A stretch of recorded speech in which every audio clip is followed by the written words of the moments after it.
ఈ మధ్య కొన్ని తెలుగులో వచ్చిన కొన్ని చిన్న సినిమాలు సైతం పొరుగు భాషల వాళ్ళను బాగా ఆకర్షిస్తున్నాయి.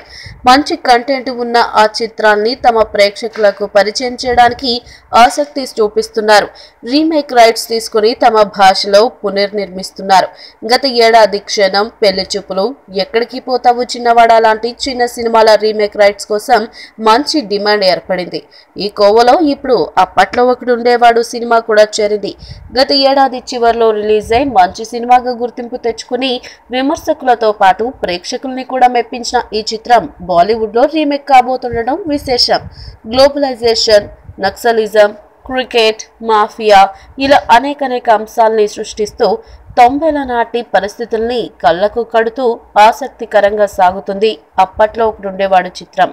ఇవన్నీ యూనివర్సల్ కాన్సెప్ట్స్ కావడంతో ఈ చిత్రాన్ని హిందీలో రీమేక్ చేయడానికి ఓ ప్రముఖ నిర్మాణ సంస్థ ప్రయత్నిస్తుంది.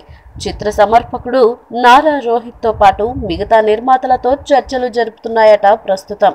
త్వరలోనే డీల్ ఓకే అయ్యి అధికారిక ప్రకటన వెలువడే అవకాశం ఉంది. మరి బాలీవుడ్ లో శ్రీ విష్ణు పోషించిన రైల్వే రాజు పాత్రను ఎవరు చేస్తారో చూడాలి.